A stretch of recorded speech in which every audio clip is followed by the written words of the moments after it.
Welcome to the House of Wellness. Our doors are open. Today, why having bored kids doesn't make you a bad parent. I almost feel like we've spoiled them with options. How to train your brain to be happy. And the workout is easier than you think. And we talk to parents about talking to kids about life. At some point, they're going to have to know. Stay with us for a show packed with advice, inspiration, motivation and nutrition. We're turning it on just for you. I feel amazing. I could go out and crush it now. So let's all get well, stay well, live well and look fabulous. Right here in the House of Wellness.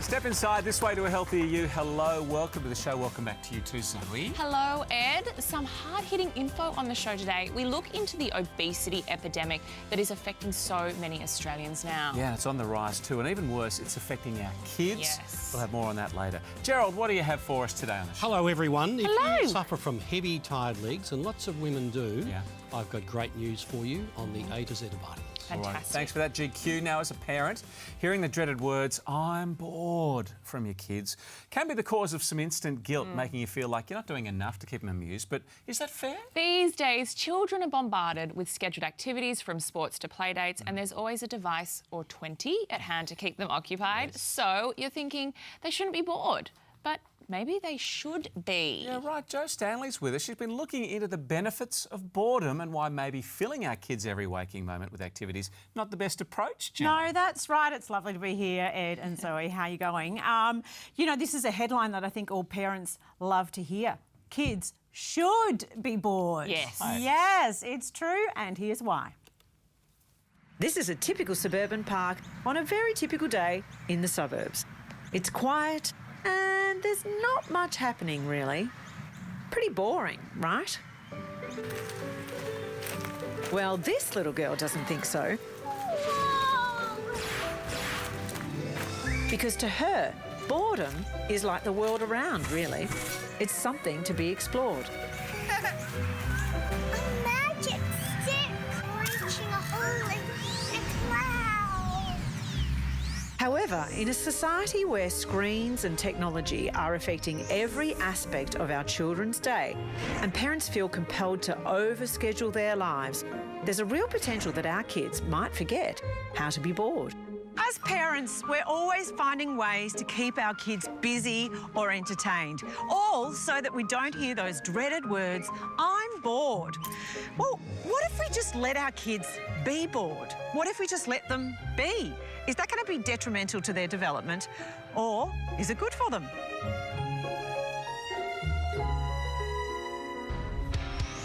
It's official. Fear of kids missing out is now a thing.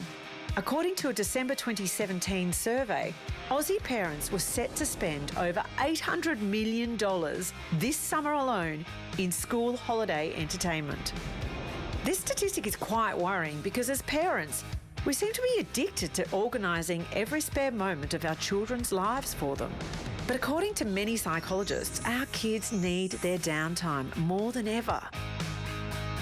So to delve a little deeper into the nature of boredom, we've set up a simple experiment. First, invite 4 sets of parents and their children to a local park to examine the issue.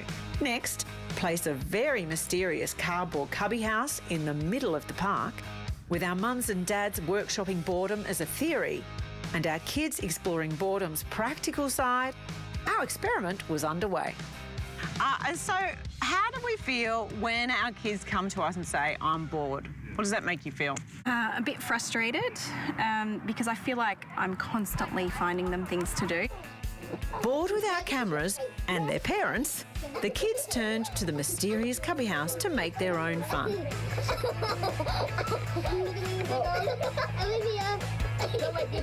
You know, you give them solutions and then probably my daughter goes like, no, I've already done that, or like, nah, it doesn't work for me. So for me personally, I feel a bit anxious. I almost feel like we've spoiled them with options too much. I would have been anywhere other than in front of my parents complaining about what I don't have to do.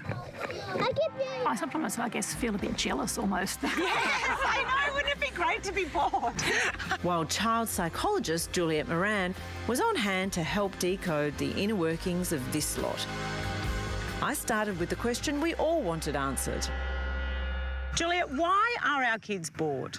Yeah, look, I think we live in an environment today where children are very overstructured and there's a lot of stimulation, there's a lot of screen time and they're constantly bombarded by it. So I think then when it's gone and they don't have that in front of them, they often feel bored and will complain about being bored. These kids are the first all-technology generation, and when you consider that 95% of all teenagers in Australia have a device and that they spend 25% of their waking hours every week using them, the dangers of screen time replacing downtime are very real. So how is screen time managed in your households? Right or wrong, it ends up being a reward. Yeah. So do your homework, eat your dinner, then you can have some tablet before we cut it off. Like we have a cut-off time at night. We ban our technology during dinner. As soon as food's in front of them, we say stop, and they know that. As soon as something's handed to them, they close them.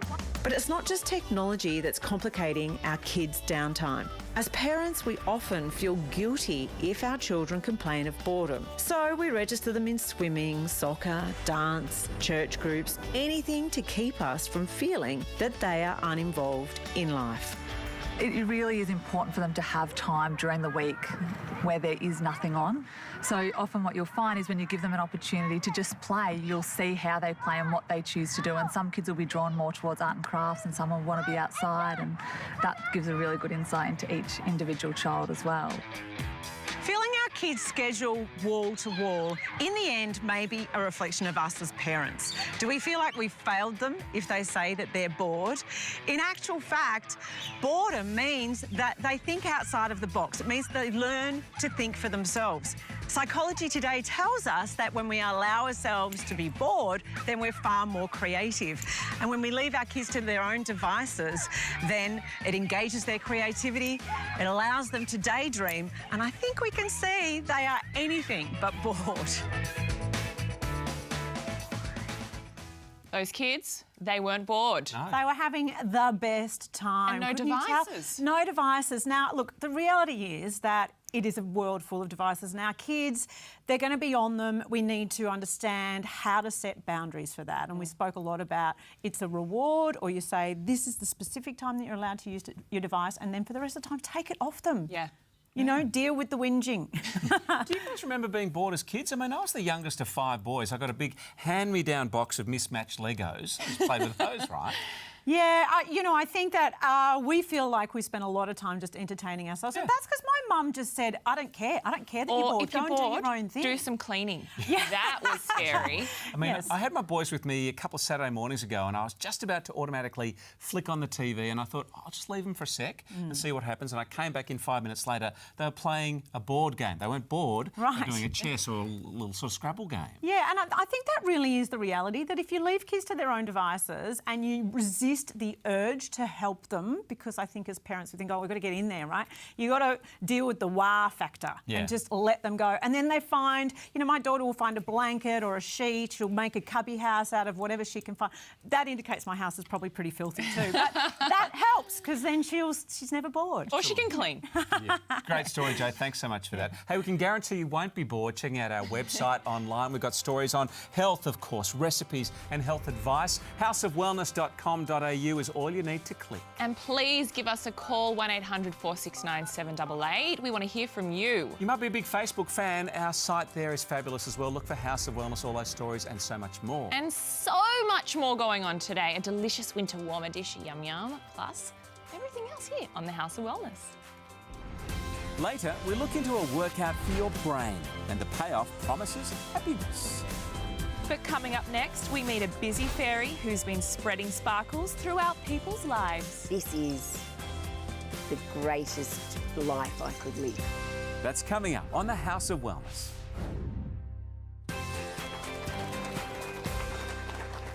Well, this week on The House Heroes, we meet a woman who swapped her corporate career for life as Fairy Sparkle.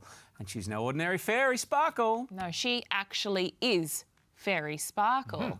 The little fairy will dazzle you with both her magic and the help she provides for children and their families coping with long-term hospital stays.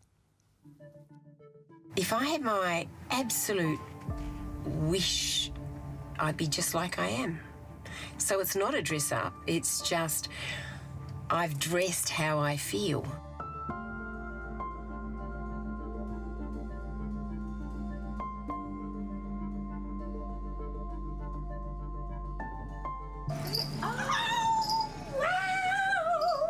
I think we're going somewhere special. Fairy garden. The fairy garden.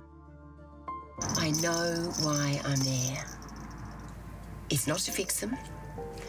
It's not to try and make them happy.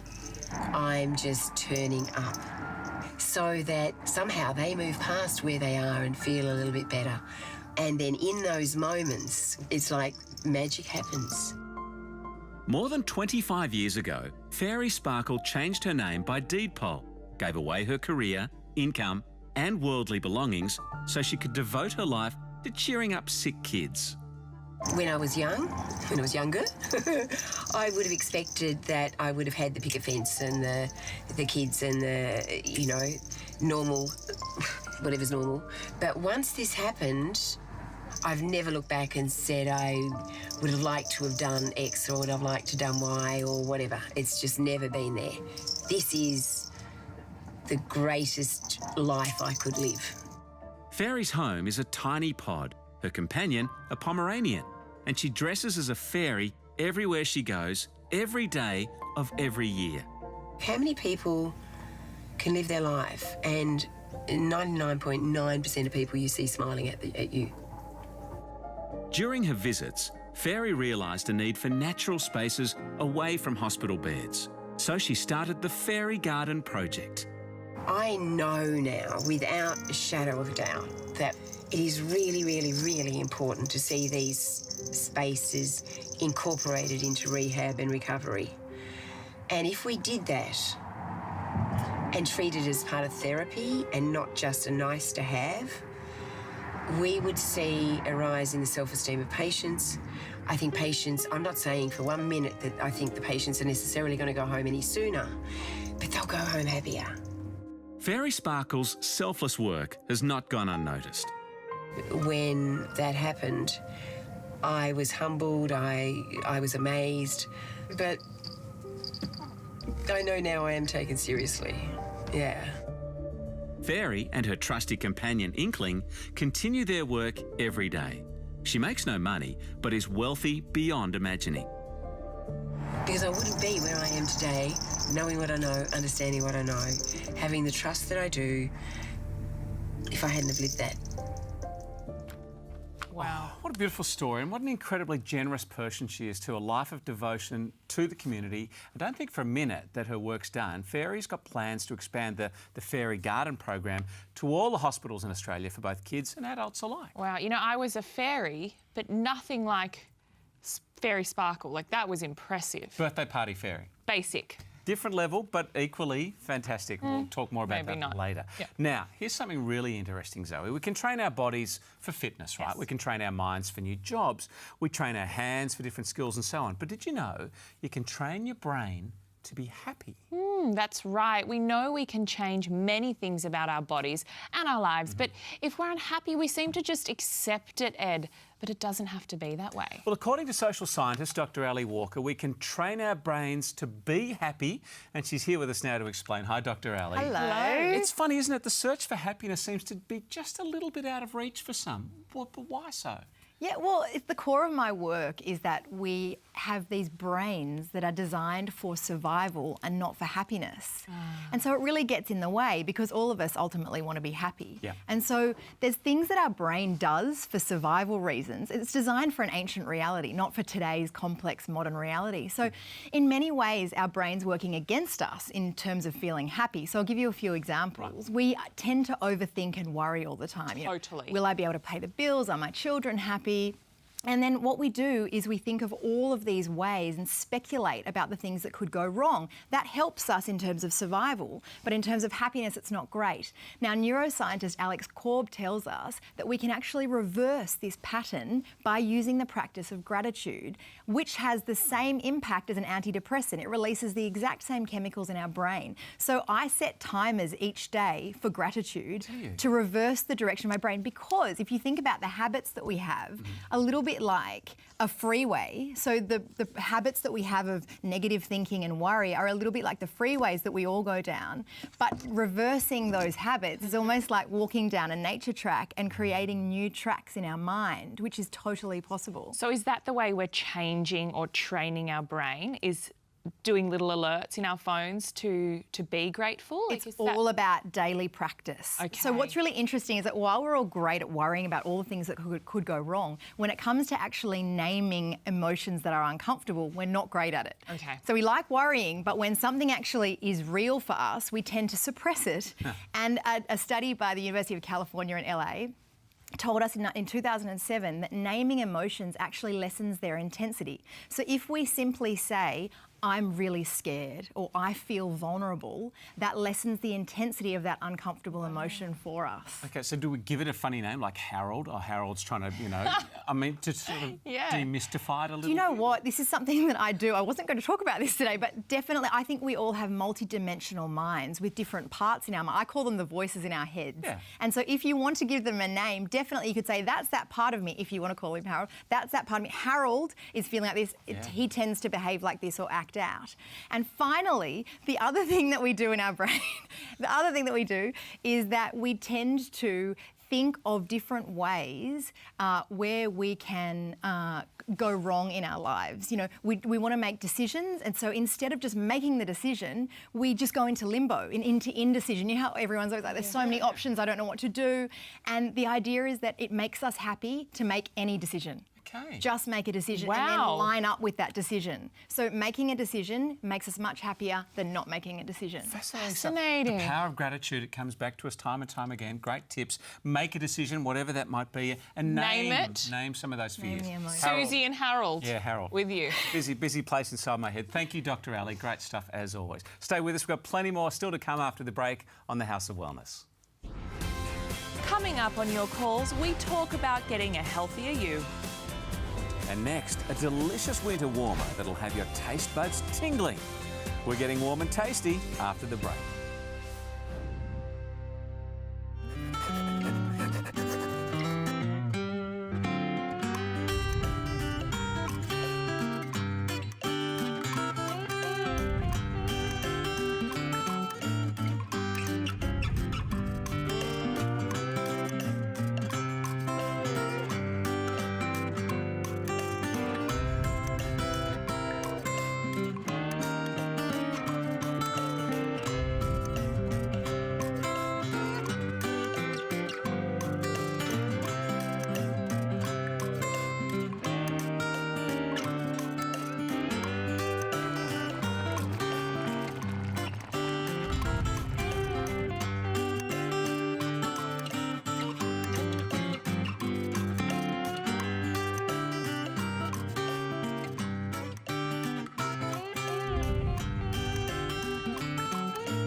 Wasn't that delicious? Yum, yum. From delicious and nutritious Zoe Bingley pulling in the kitchens there. Tomato combined with walnuts and chickpea as a stew. Yes, and just a little note on walnuts. They are packed with all sorts of goodies, omega-3s, protein and some good old vitamin E. Delicious Yummo. vitamin E. All right, now let's jump straight into your calls. Gerald joins us. We have grabbed Dr. Ali Walker with us as well, guys, to help us out. And we're coming to you, June, in Findon in South Australia. How can we help? I've got very itchy skin all over my body. What can I do? Can I take something to stop it? Itchy skin, could it be a food allergy, first thoughts? Quite easily, Ed. It can be lots of things. If June's taking medications, it's a common liver-associated issue where your liver enzymes get out of kilter because it's working so hard. So, June, chat to your doctor, get some liver tests done perhaps. Milk thistle is the herb of choice. That's the amazing herb for generating liver function. All right, good luck with that, June. Now we go to Karen from Gympie in Queensland. She's emailed us from our website at houseofwellness.com.au. What can be taken for stress, she asks. I run my own business and I'm finding everything's getting on top of me. Perhaps, Ali, your thoughts? Yeah, I've got 3 recommendations for Karen. The first one is I'd like her to write down 5 reasons why she started her small business in the first place. So she can go back to those reasons every time she's feeling it's all too much. The second one, I would like her to have a daily practice of meditation because we know that this reverses the processes of stress. Yeah. And the third one is that I'd like her to actually have daily affirmations, maybe 3 to 5 affirmations that make her feel powerful in the sense of running her business. Right, train your brain to be less stressed. Training your brain. Great And we tips. know that all of these small steps make a huge difference to the way we feel overall. Yeah, great. GQ? And running a small business is intense. You're up all day in it, sleeping it, living it, the whole thing. So, look, some vitamin B as well, not going away from the stress of the whole thing, but vitamin B, perhaps a good solid multivitamin every day. Yeah. But well done, Ali. I mean, that's sensible advice. Absolutely. Thank you for sharing that with us too, Karen. On the phone next, May is standing by in Coogee in New South Wales. Hello. I'm just wanting to know, how do you clear a blocked ear after having gone to the beach if it lasts a day or 2? Well done on you on getting into the water in the colder months for a start. Do you bounce up and down, Ed? Is that what Well, you that's do? always on the He bangs concrete in his the car head. park, yeah. That's the first step. Sometimes the pressure of the water forces wax into the ear. So you could look at a wax removal solution. There's a number of those around. And back that up with some saline through your nose because there's a tube there that blocks up quite effectively. And you need to unblock that. But happy bouncing. Yeah, but does colder water hurt a bit more sometimes than warm water in these cooler months if you're hitting the ocean? Water's water. Yeah, Ed, water is water. Well, he's saying put more water up your nose. I think that's just going to add to the Saline problem. up your nose, Ed, that's not water. All right, why don't we finish with a question from Mandy, who's in Albany in Western Australia. She's emailed us. We're heading into the winter months. What vitamins or supplements can I give my kids to help strengthen their immune system? So many of these solutions are simple, Ed. So fresh air, good fresh fruit and vegetables in season, get them to enjoy soups, a multivitamin, really important. All right, now what about the winter blues, Ali? Because we head into colder temperatures now, shorter days, not as much sunlight. Is the winter blues a real phenomenon? Oh, definitely. And for some people, they actually experience seasonal affective disorder, which is the acronym SAD. Right. And so it is very serious for them. But I think for a lot of us, we need to realise that we adapt our diets in winter. We adapt our skincare for women. You know, the moisturiser a bit richer. We need to adapt our emotional lives as well. So something I've started doing in the cooler months is yoga by the heater in the mornings and then a meditation just to start the day, which is really nice. We're a bit more reflective, a bit more time in solitude, some baths perhaps, and just to give ourselves a little bit more TLC and self-care really makes a difference. So the cure for the SADs is to try and be a little bit happier. Yeah, definitely, always. Thanks for your advice today. Plenty more tips available on our website as well. Check out thehouseofwellness.com.au. We've got great recipes, health advice, and you can cover our stories and watch our show again online. And again, as we like to do together, don't we? Most Saturday nights. And give us a buzz, 1800 469 788. We'll have more of your questions to tackle a little bit later on the show. We want you to be our friends via Facebook as well. Check in with your family, but also us, and get some fabulous health advice via Facebook as well. Stick with us. Plenty still to come on the House of Wellness. Coming up, we find out about Australia's obesity epidemic, and it's a real concern. And after the break, how parents talk to their kids about the big issues. This is what I find really tricky, I think, as a parent. Yep, it's all happening here on the House of Wellness.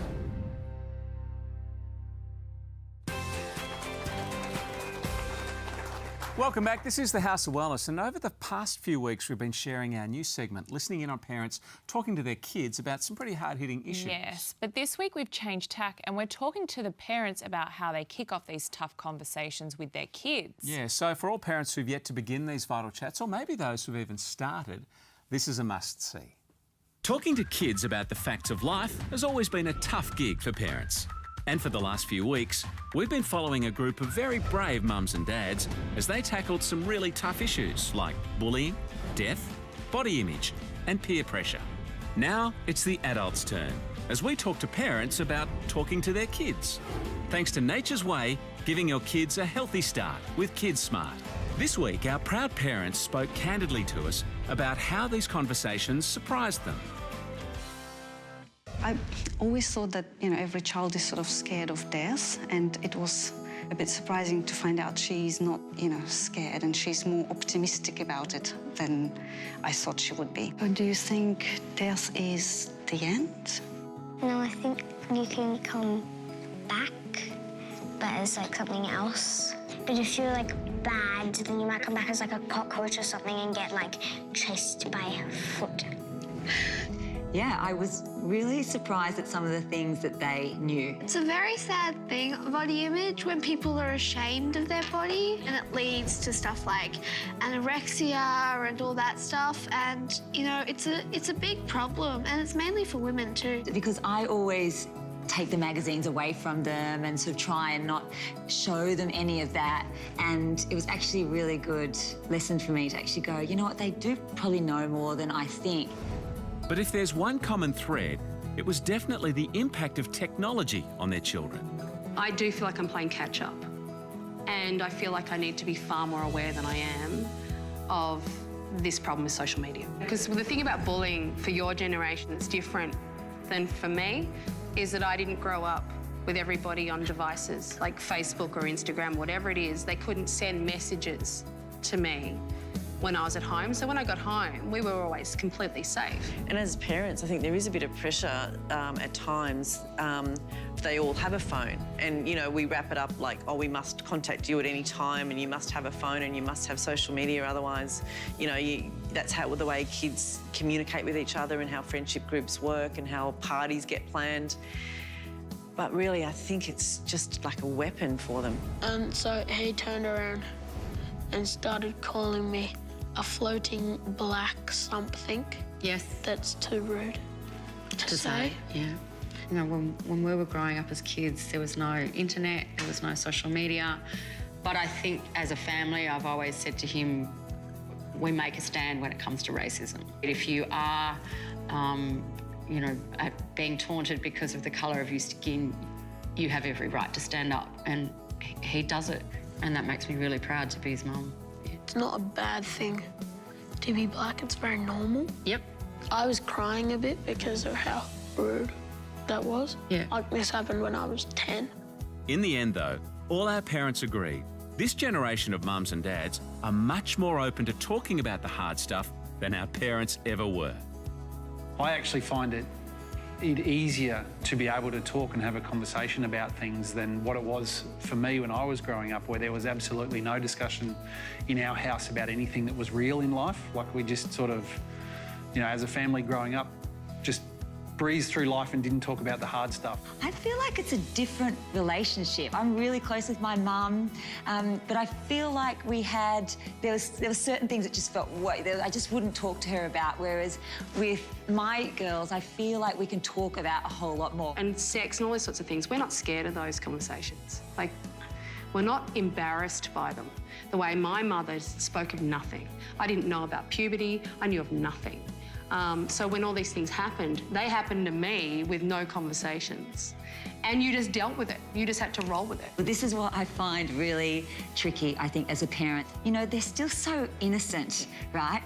But yet, at some point, they're going to have to know. And, you know, there's things that I want them to know about before they hear about other people. And yet, I don't want to take away their innocence. So I'm just really not sure about how I'm going with it all. I just try and make sure that they know that I'm totally open to talking about things. But I guess at some point, I might have to just, I don't know, lock them in the car or something with me. Say, right, we're talking. That's one way to do it. My style. Fascinating insight, though. So if you're yet to start that conversation with your kids, maybe looking for a little advice, joining us today is psychologist and mind and body expert Leanne Hall. Welcome to our team, Leanne. Thank you very much. Thank you for having me. How do we know as parents when kids are ready for these kind of discussions? Look, it's a tough question. In short, we don't. But I think what we can do as parents is regularly check in and see what they already know. So often it's creating opportunities for regular conversations around the dinner table, get them when they're in the car on the way to soccer or footy training, and just have those regular check-in chats. And I think often we think that kids are going to come to us with the questions. More often than not, they don't. They sit there and they kind of hold it in. Now, an issue I know I'll have with these conversations is sharing too much information. How much is too much? I think you answer simply. Less is more, and I think the younger the child, the less information. And let's face it, their attention spans are often kind of onto the next thing anyway. So I think really we use however they ask the question to us, we just model back and give them just what they're asking and no more. Very tempting to go into detail, but often that's what bamboozles kids, and then they get confused. Right. Okay, something that feels a little bit out of our hands as parents is protecting our kids from cyberbullying. How do we approach that one? Look, I think we hear all sorts of things about setting limits around technology use, and I think all of that is fantastic. But I think that there are wonderful things that social media can kind of bring to us, and I think kids in particular, more sort of teenagers, get lots of benefits from it. So as parents, it's our responsibility to understand what our kids are doing and what our teenagers are doing on social media, get involved and understand what they're doing. But does that mean kind of prying over their shoulders a little bit? No, it's a fine line. You want to respect privacy, but they are kids. So often I will say to my kids, when my daughter reached an age where she wanted Facebook and all those things, I said, well, you need to add me as a friend, but I promise I won't pry, I won't make inappropriate comments on your posts, I won't stalk you, but at least her knowing that I'm there means that there is a bit of a filter, and she gets used to knowing that I'm in the background looking over her shoulder. And do you feel that younger children are dealing with body image issues and that type of thing as well? I see kids as young as kindergarten age, absolutely, talking about feeling fat, and it's really, really concerning. It's hitting kids a lot younger, and boys as well. A lot of that is partly because of social media, but not driven by it. I think it's an influencing factor, but it's not the only factor. I think as parents, it's our responsibility to role model that appropriate behaviour and have, you know, a balanced diet, no such thing as bad food, and actually not overvalue appearance. I think that's where a lot of it's coming from. Okay, now they're going to come at us with all sorts of questions, aren't they? What if we as parents feel a little bit embarrassed to maybe try and answer some of these curly questions that come at mostly inappropriate times? There are two emotions I think kids can smell. One is fear and one is anxiety. So I think as a parent, if we're anxious about that, that is what's going to, not upset our kids, but that's what's going to generate anxiety for them. Really important that we take a deep breath and look confident, at how, absolutely, right? be confident and try not to judge, because kids often don't come to us with questions because they're worried about how we're going to react. So if we kind of just role model that behaviour where we say, look, we're open, let's chat about it, then walk into the next room and have a meltdown, but not in front of them, then they're going to be more confident to open up. We want them to come to us rather than Google. Absolutely. Right, that's a scarier place to go. It sure is. I mean, we're starting to get little probing questions in our household, little ones, you know, the sort of kind of sex questions. How are twins born? And, you know, so... That's a really complicated question. I know, and I didn't know how much to reveal, but you're saying just answer it kind of confidently, matter-of-factly, that'll reflect the sort of answer. Kids have their own meanings on things, and often we feel that we're giving them too much because of our own interpretations and meanings, which is filtered through our own experience. But I think sometimes by just answering something simply, I often said to my kids, I'll never lie to you. So if they ask me a question, I will never lie. I will just give them a proportion of the truth, if that makes sense. So according to their age. Okay, the talks, they're inevitable. I'm excited. I am excited. Final quick take-home message for parents around these things? Yep, create regular opportunities for discussion about stuff. It doesn't have to be the difficult things, but if you're talking to your kids around the dinner table, you're engaging with them, you're showing an interest in what they do, and you're not judging the information they're giving back to you, what you're doing there is paving the way for them to feel confident to ask you things. Great advice, Leanne. So great to have you with us on the team. Thank you. Don't forget to, we are everywhere on the air as well. If you're driving around, you can listen to us on the radio. You can catch the whole wellness team Sunday mornings. We are on the airwaves right across the country. Loads more info there. Make sure you tune in. Coming up, if you're suffering from tired hot legs, the A to Z of vitamins is for you. But after the break, we find out more about childhood obesity, and you'll be shocked.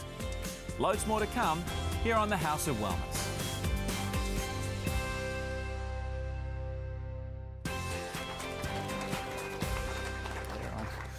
Welcome back to the show. This now is a really important subject. Research tells us that almost 2 out of every 3 Australian adults are overweight or obese. Wow. So no surprise then that diets and weight loss surgery are on the increase. Not only that, our children are suffering too, with 1 in 4 kids reported to be overweight or obese.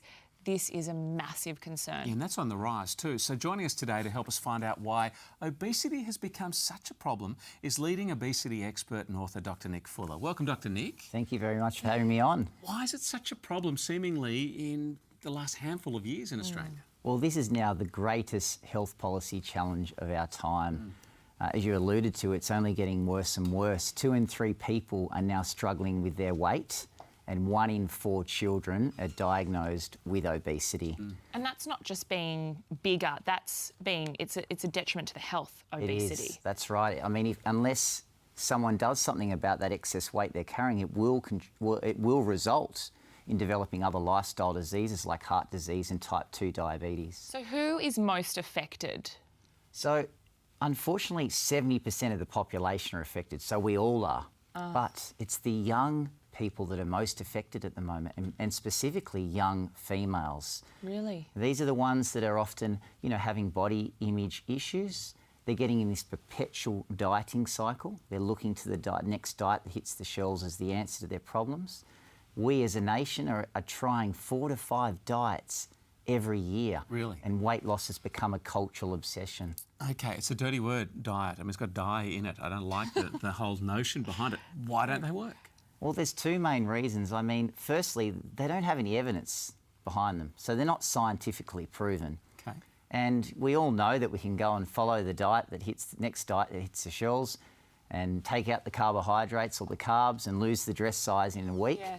But we get that short-term results for long-term pain. So they're unrealistic, they're not sustainable, and they're unhealthy, because taking a lot of those food groups out will actually result in increasing your chance of developing lifestyle disease. But the second main reason is because your body is very smart, and it will actually fight the weight loss every single time. No. Well, we all have this set point, or this weight that we're most comfortable being at. And every time we lose weight, our body starts to work differently from a physiological point of view. Our metabolism goes down, or our metabolic rate, the amount of energy we burn at rest. Our appetite hormones change, telling us to eat more.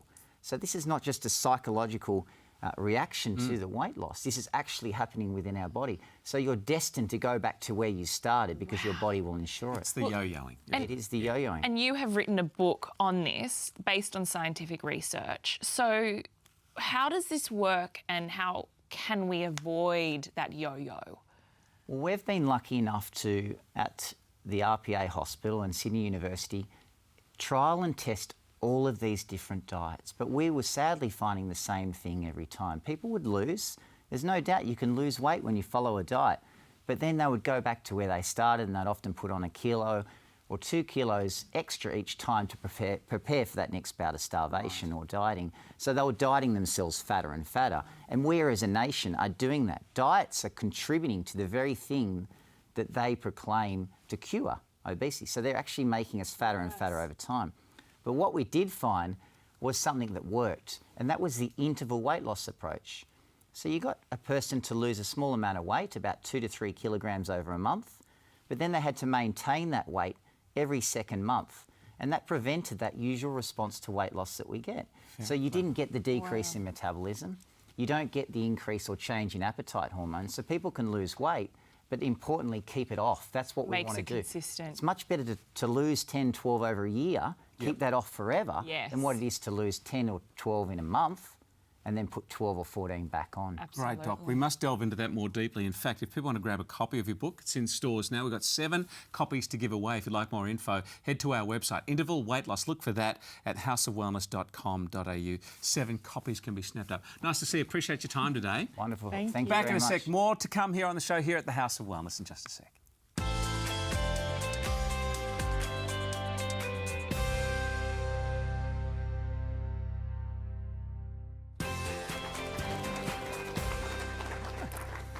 Welcome back to the show. Time now for the A to Z of vitamins. Gerald's back with us on the desk. GQ, our bodies ache for many reasons, don't they? But sometimes we don't know why it's aching.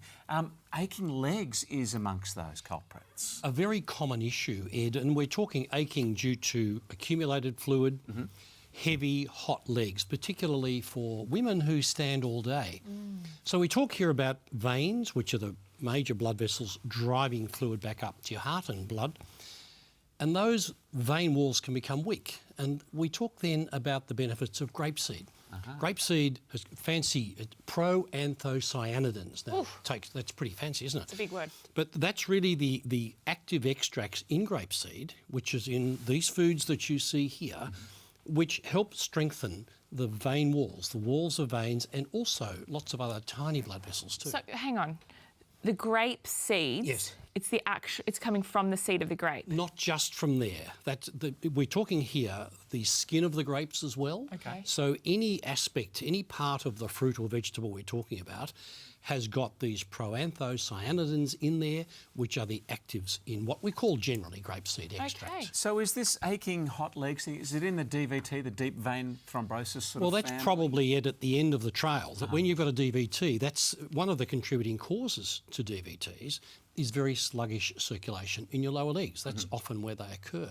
Dare I extrapolate that if grapeseed helps, then wine might also help? Delicious. That's a wonderful extrapolation. And yes, but one of the few things, though, Really? that not necessarily more is better. Okay. So we've just got to be sensible. Alrighty, great advice, we will take it. The A to Z of vitamins brought to us by Go Healthy. For superior supplements, healthy energy and vitality, try New Zealand's #1 premium supplements, now available in Australia. All right, time for some more of your calls. Standing by, we have Mark in Pascoe Vale, Victoria.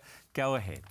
For about 2 years now, I've had very bad pains in my hamstrings and my glutes. I've tried zinc, magnesium, Voltaren, I've been to the physio, and nothing seems to be working. I'm just wondering if you can help me. We've tried just about everything by the Just to sounds. being everywhere. And what we've got to remember, Mark, that all of those things are connected. So your back, your glutes, your hammies, they really are in many ways connected. So probably best to focus on one particular aspect. Get some structural help. So you either see a physiotherapist, a myotherapist, who they tend to be bits of experts in those as well. And the other thing from a soreness perspective is arnica. We underestimate arnica in repairing damage to muscles particularly. So that would be my suggestion to Mark, but he's got to get some advice. Okay, Kenny has emailed us via our website, houseofwellness.com.au. From Warners Bay in New South Wales, I've got a lipoma in my forehead. He asks, how can I get it removed without surgery? What is a lipoma? Lipoma is a small fatty lump, and they can occur anywhere, sometimes inside and alongside muscles. We don't know why they occur. They're normally extracted by surgery, Kenny, so that's probably the best thing to do based on the advice you get from your doctor. We don't know why they come. That's so annoying. Yep. And if they're not troublesome, they'll often just leave them there. Let's do one quick one. Rodney's been standing by patiently in Goodna in Queensland. Go ahead, Rodney. Is there a cure for knee buckle? Is there anything I can do to make it better so the knees don't collapse? Yeah, knee pain. Rodney, you can strengthen your knees with glucosamine, which we talk about often, because that's good for the structural integrity of the joint. And good luck with your buckles. All right. Thanks for all your calls and emails. Keep them coming. We're just about done for this week's show, though. Don't forget, you can watch us again via our website at houseofwellness.com.au. Make sure you join us next week. We're going to learn how to tell when your sick child needs to see the doc. It's a perplexing one for parents. Zoe, anything tickle your fancy across the show today? You know what I loved? Fairy Sparkle. I used to be a fairy for kids' parties, so I have a soft spot. I mean, she's given her life over to it, and it is amazing. You could have been a better fairy, is what you're saying. That is what I'm saying. I failed. We got to go. Hey, thanks everybody for joining us, and thanks to our friends at Chemist Warehouse as well. That is all from us. Have a healthy and well week. See ya.